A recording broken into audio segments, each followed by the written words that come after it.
Salam saudara, apa kabar Anda?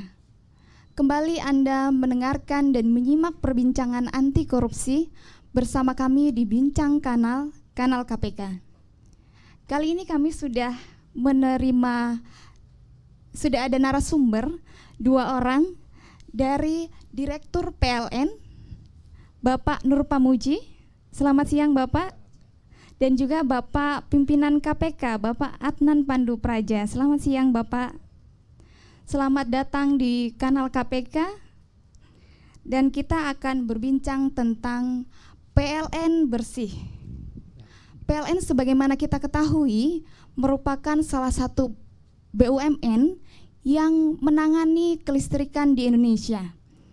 Sudah sejak tahun 1945 kalau nggak salah ya Pak, asal muasalnya. Sejak Indonesia Merdeka. Ya, sejak Indonesia Merdeka, kurang lebih tahun 1945 gitu.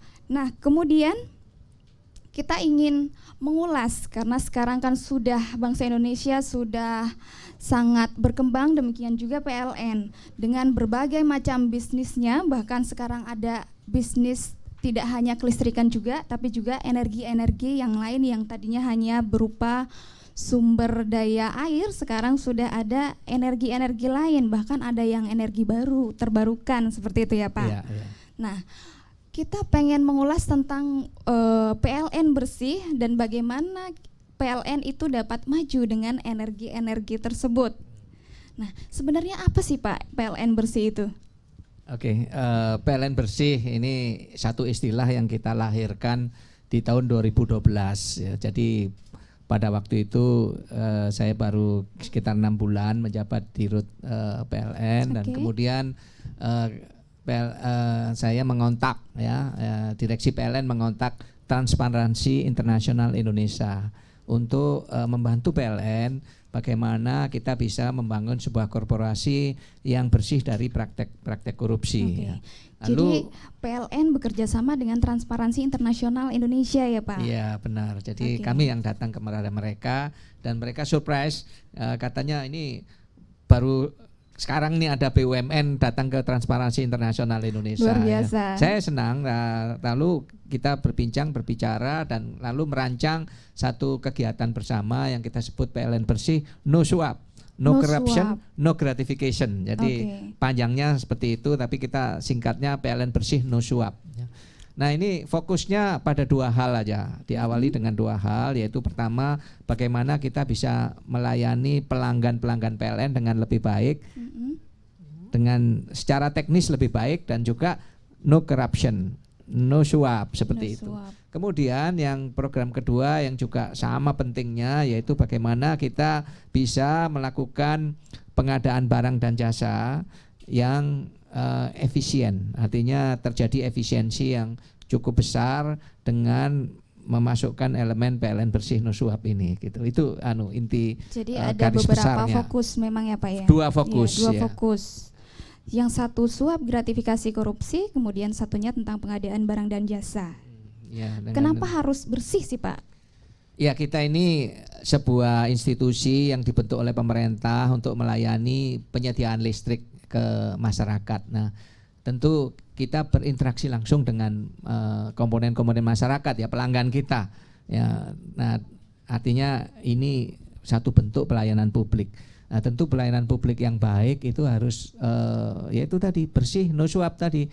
Pada saat masyarakat datang berhubungan dengan PLN, baik datang secara fisik ke kantor PLN, mengontak melalui telepon atau berhubungan dengan secara elektronik ya, website dan sebagainya, maka ada kepastian bagaimana bentuk layanan yang bisa diberikan oleh PLN dan syarat-syarat apa yang harus dipenuhi oleh seorang pelanggan untuk bisa mendapatkan layanan dari PLN. Dan dalam mendapatkan layanan tersebut syaratnya adalah tidak boleh ada suap menyuap. Ya, jadi semuanya clean, pelanggan hanya membayar sebatas peraturan yang sudah ditetapkan, tidak ada bayaran-bayaran lain di luar itu. Itu yang kita ingin lakukan. Dan oh ya, saya ingin tambahkan bahwa dalam hal pelayanan kepada pelanggan kita juga bekerja sama dengan Yayasan Lembaga Konsumen Indonesia (YLKI). YLKI. Jadi untuk ini YLKI dan Transparansi Internasional Indonesia bersama PLN kita memperbaiki layanan kita kepada pelanggan. PLN Bersih ini sejak tahun berapa, Pak? 2012. 2012. Ya. Jadi sudah 2 tahun ya. 2 tahun. 2 tahun sudah berjalan. Nah, apakah sudah tercapai saat ini? Saya tidak mengatakan bahwa 100% PLN Bersih no suap tercapai. Saya tidak berani mengatakan seperti itu. Tetapi saya bisa menyatakan bahwa cukup besar perbedaan ya, pada saat katakan 4-5 tahun yang lalu dengan kondisi sekarang ya. Saya sering menggambarkan seperti ini. Dulu orang kalau ingin jadi pelanggan PLN butuh sambungan listrik di rumahnya, dia harus datang ke kantor PLN. Kemudian begitu masuk pagarnya sudah disambut seseorang, "Pak, butuh ini ya sambungan listrik ya? Sama saya aja, Pak, nanti saya uruskan," gitu ya. Semuanya jadi, beres. Intinya sebenarnya ada ya, Pak, kendalanya. Sekarang nggak ada itu. Sekarang jadi, tidak ada. Nggak ada. Anda Luar datang ke biasa, PLN, pertama nggak perlu datang ke PLN, cukup buka website bisa, atau cukup telepon bisa. Luar gitu. biasa, berarti sekarang sudah tidak ada kendala-kendala seperti itu. Kemudian mungkin dari Pak Adnan Pandu Praja bisa menggambarkan untuk peran KPK, sejauh mana sih Pak KPK mendukung program PLN Bersih ini? Pertama, kita kan punya program UPG, Unit Pengalihan Gratifikasi, dan ternyata PLN salah satu yang menurut pandangan KPK yang kepatuhan pelaporan gratifikasi maupun LHKPN-nya itu cukup baik. Itu kenapa setiap tahun kalau kita berkumpul bersama para sektor swasta, kita selalu meminta PLN tampil agar bisa membagi best practice-nya kepada kalangan swasta gitu. Jadi kita jadikan PLN sebagai model dibanding dengan BUMN lainnya dan sektor swasta lainnya. Kita tahu bahwa korupsi yang ada di Indonesia itu baru mengatur sektor pemerintah. UNCAC mengamanatkan juga mesti diatur sektor swasta. Undang-undang yang ke sana belum ada, gitu. Karena itu upaya UPG dan LKPN itulah salah satu cara kita untuk masuk ke sektor swasta. Jadi ini merupakan salah satu pintu masuk ya Pak, karena pengendalian gratifikasi maupun pemberantasan korupsi tidak akan berhenti sampai di sini dan tidak akan sukses tercapai tujuannya kalau misalnya tidak didukung oleh elemen-elemen pemerintah, BUMN, bahkan swasta. Jadi sangat mendukung sekali ya. Nah, kemudian Pak, dari kendala-kendala yang itu yang sudah ada dan sekarang sudah kalau boleh kita bilang sudah tertutup ya. Kira-kira tanggapan Bapak selama ini gimana? Selama 2 tahun ya, hanya dalam waktu 2 tahun.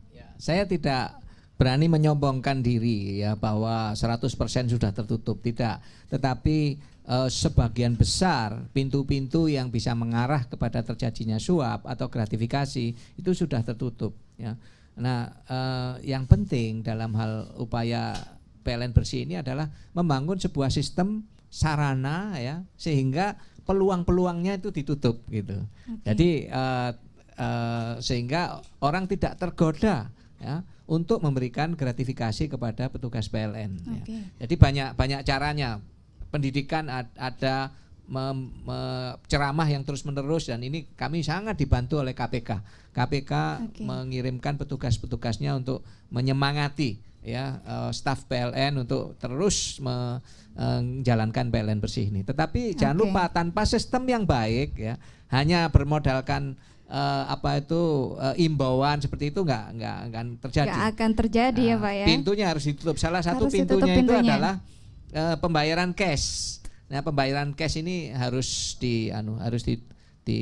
ditutup, ganti semuanya menjadi non cash. Ya, luar biasa Pak. Saudara, Anda juga dapat berinteraksi di Bincang Kanal melalui Twitter kami @kanal_KPK maupun di Shotbox www.kpk.go.id/kanalkpk. Bincang Kanal akan kembali setelah jeda berikut.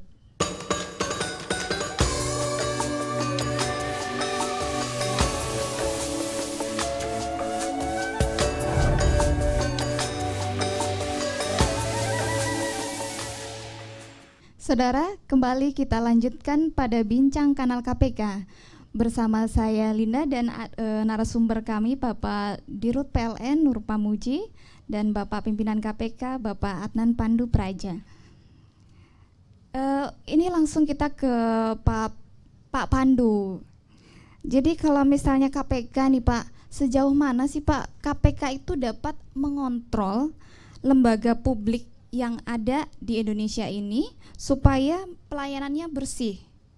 Jadi supaya tadinya sudah masyarakat memberikan by cash gitu, sekarang ditutup kemungkinan yang semacam itu. Nah, sejauh mana KPK itu dapat mengontrol hal-hal semacam ini, Pak? Pertama kan begitu banyak lembaga publik ya. Jadi kita mendeteksinya pertama lewat pengaduan yang masuk, kemudian berita-berita di media, kemudian laporan BPK. Itu bagaimana kami kemudian mencari simpul-simpul atau BUMN yang menurut kami pantas untuk dimata-matai dalam tanda kutip. Dimata-matai. Jadi hati-hati Pak Nur Pamuji, sebenarnya dimata-matai juga. Kan kita kita tahun ini melakukan 2 kali sidak ya. Pertama ke KIR itu, yang kedua ke bandara itu kan di bawah Angkasa Pura. Ada lagi 1 sidak yang belum diumumkan sebenarnya ke Kementerian Dalam Negeri. Kita ada temuan di sana. Nah, cara-cara seperti itu nampaknya memang efektif menjadi shock terapi bagi publik, bagi BUMN, bagi para pelayan publik, untuk bahwa setiap saat mereka juga mungkin bisa akan kena digelandang oleh KPK gitu. Dan untuk itu biasanya kita juga ngukur potensi risiko dan sebagainya bagi KPK dan potensi apakah masuk tindak pidana korupsi atau tindak pidana umum.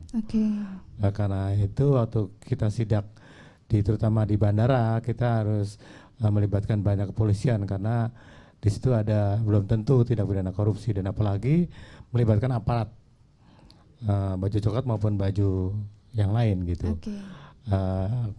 Yang agak heboh memang di sana, kalau di PLN potensi seperti itu kecil Pak ya, kecil. Ya, makasih. Gitu. Dan di PLN sih potensinya menurut saya justru white collar crime yang lebih besar ketimbang yang seperti itu. Jadi kategori kami berbeda untuk PLN dibanding yang seperti itu.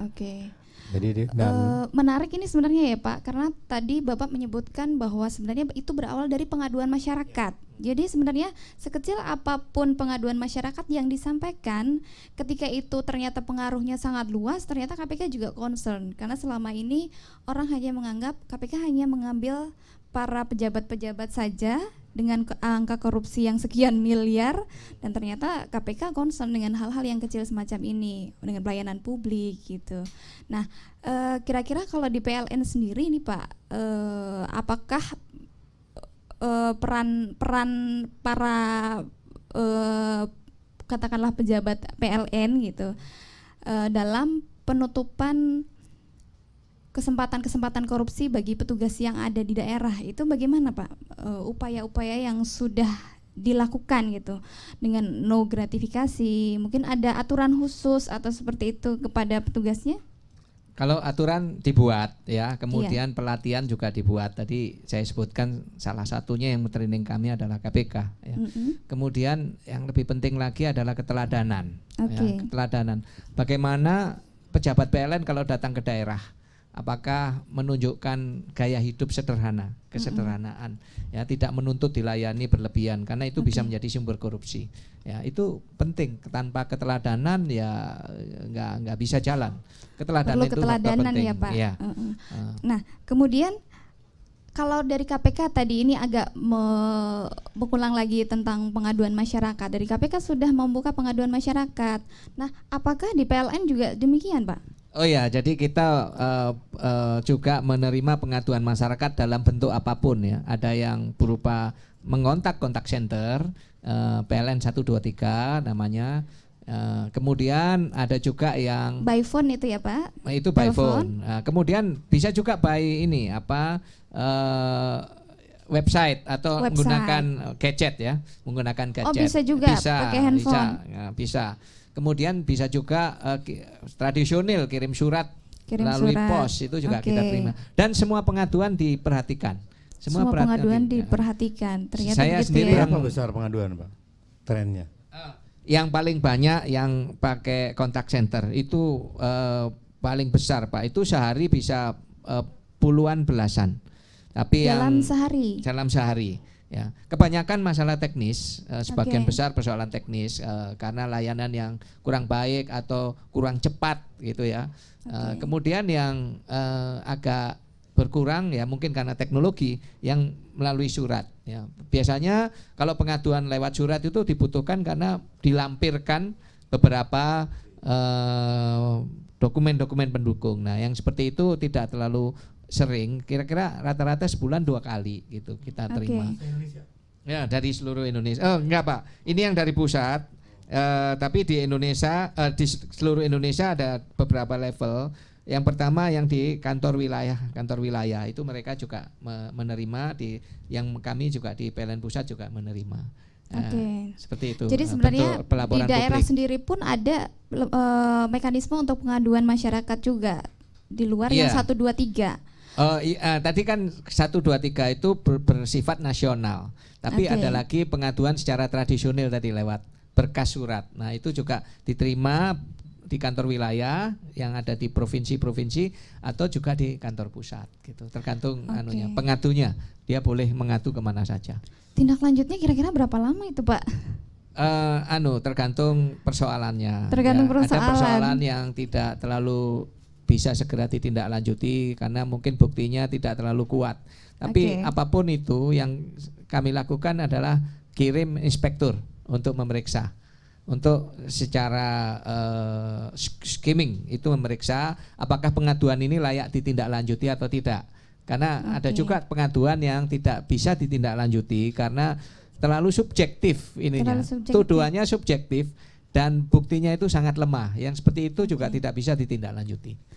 Tadi penjelasan Pak Nur tadi yang paling bagus adalah adanya keteladanan. Dari 10 rekomendasi ICAC Hong Kong, yang paling top adalah keteladanan. Di bawahnya transparansi, pengaduan sebagainya itu turut. Yang paling pertama keteladanan. Tone from the top berarti ya Pak ya. Memang itu adalah poin yang penting dalam pembenahan. Karena dari pejabatnya dulu nih dibenahi, dia memberikan teladan, baru kemudian itu bisa dicontoh oleh bawahan-bawahannya gitu. Nah, rasanya itu sama juga dengan KPK ya Pak. Jadi pimpinan KPK diteladani, kemudian nilai-nilainya mirip lah ya Pak dengan implementasi yang ada di KPK. Kembali kami mengundang Anda untuk berinteraksi di Bincang Kanal melalui Twitter kami @kanal_KPK maupun shotbox di www.kpk.go.id/kanal-KPK. Bincang Kanal KPK akan kembali setelah jeda berikut ini. Anda jangan kemana-mana. Kami persilakan para narasumber untuk minum. Makasih. Ditampi.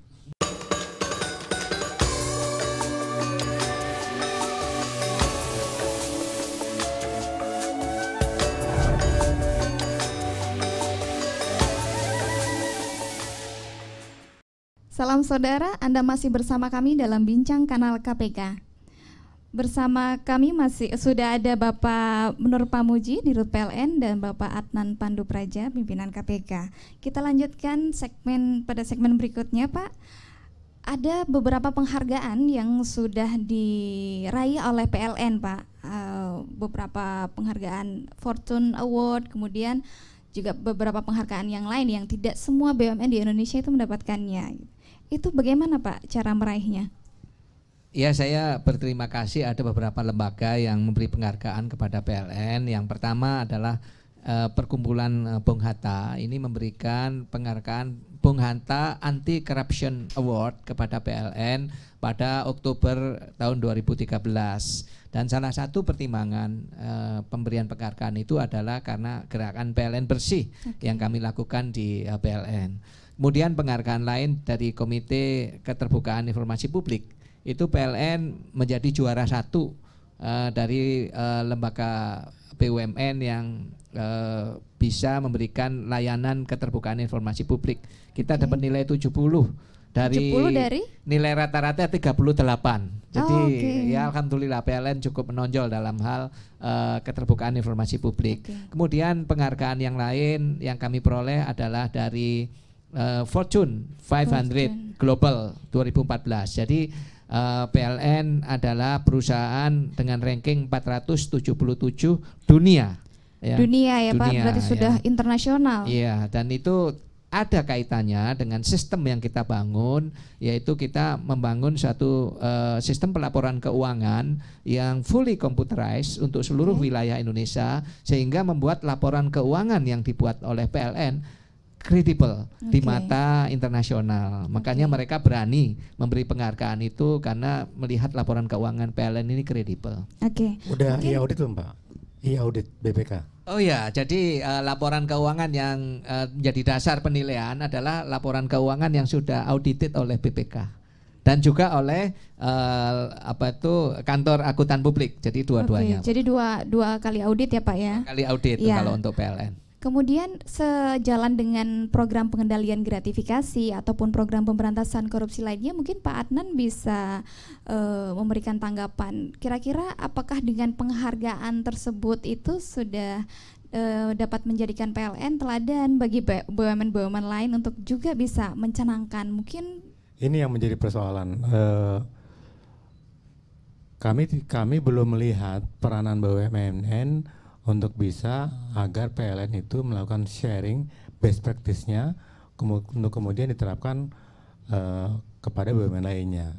Masih sporadis, masih menggantungkan kepada peranan dirutnya, gitu. Belum sistemik, apalagi masif. Gitu. TSM Mbak ya. Jadi memang harus ada tahapan-tahapan selanjutnya ya Pak untuk bisa. Kami berharap sebenarnya peranan Menek BUMN yang lebih menonjol, kan beliau mantan dirut PLN. Sehingga kalau itu dibuat lebih sistemik itu saya rasa lebih cepat, ada percepatan. Nah, kalau mengandalkan pada volunteerisme dari dirutnya, saya pikir itu butuh waktu lama. Butuh waktu lama. Jadi antara lain misalnya tour of duty di antar inspektorat. Gitu. Jadi itu yang menurut saya bisa lebih dipercepat gitu. Jadi kita harapkan peran kementerian ya Pak. Saya belum mendengar progres atau reporting mengenai pengawasan internalnya gimana Pak? Gimana? Gimana? Pengawasan internal di PLN. Pengawasan internal di PLN ya. Jadi yang dilakukan oleh Satuan Pengawasan Internal ya. Kita punya SPI dan kita memang PLN merombak struktur organisasi SPI ini ya. Tadinya di tiap kantor wilayah itu ada pengawasan internal yang report kepada general manager. Kemudian sekarang kita rombak, kita buat pengawasan regional, kemudian dipimpin oleh kepala satuan pengawasan internal dan report langsung kepada dirut, sehingga laporannya langsung kepada dirut, walaupun dia ada di regional ya Pak. Iya, jadi ada di regional Sumatera bagian utara, Sumatera bagian selatan, ada di Jawa menjadi 3 regional, ada di Indonesia Timur, Makassar, ada di Maluku dan Papua. Tetapi mereka dikoordinir oleh Satuan Pengawasan Internal yang ada di kantor pusat dan kemudian report langsung kepada dirut. Dan saya secara rutin itu setiap 2 minggu itu mengadakan sesi khusus dengan Satuan Pengawasan Internal untuk mendengarkan hasil laporannya. Dan saya masuk ke detail. Saya masuk ke detail. Saya tidak hanya membaca sekilas, tapi saya masuk case by case. Untuk kasus yang menarik saya akan cecar sampai cukup detail, dan ini mengharuskan para inspektur itu untuk mengetahui kasusnya itu secara detail, karena pertanyaan saya bisa kemana-mana, mendalam sekali gitu. Jadi temuannya benar-benar harus dia menguasai gitu ya Pak? Iya, kualitas temuan saya sangat pentingkan. Jadi tidak hanya sekedar temuan yang karena kesalahpahaman antara inspektur dengan pihak pelaksana. Tetapi juga kualitas temuan itu bisa menunjukkan adanya, bisa karena kelalaian, bisa juga karena fraud. Fraud itu adalah sesuatu keburukan yang disengaja. Itu saya sangat menekankan kepada para inspektur. Oke. Nah, ini terkait dengan mungkin apakah ada di staf Bapak yang menemukan ini atau tidak? Ada Twitter yang masuk ke kami, Pak, dari Bobby. Bagaimana strategi PLN memberantas mafioso BBM yang mengkondisikan tingginya ketergantungan pembangkit PLN yang energi primernya bahan bakar minyak? Nah, ini gimana, Pak? Ya, benar. Jadi memang saat ini PLN masih menggunakan bahan bakar minyak, ya. Tapi ada dua hal yang harus saya sampaikan. Pertama, bahwa PLN tidak menggunakan bahan bakar minyak bersubsidi, ya. Jadi PLN ini dikategorikan sebagai industri. Sejak tahun 2005 bahan bakar yang dibeli oleh PLN adalah harga BBM industri, tidak bersubsidi, ya. Itu yang pertama. Yang kedua, secara nyata porsi penggunaan BBM di PLN itu terus menurun, ya. Secara volume maupun secara persentase, ya. Saya beri contoh, misalnya pada tahun 2010 PLN masih menggunakan 11 juta kiloliter bahan bakar minyak. Nah, sekarang ini sampai hari ini perkiraan kita 7 juta kiloliter. Jadi sudah menurun cukup banyak. Itu secara volume. Kemudian secara persentase, 2011 misalnya penggunaan PLN itu BBM di PLN 24% masih. Kemudian pada tahun 2013 sudah turun jadi 15%. 2013 sudah turun menjadi 12,3%. Ya. Jadi tahun ini pun akan lebih rendah lagi dari 12%. Turun jadi lagi. Secara persentase penggunaan BBM itu juga menurun.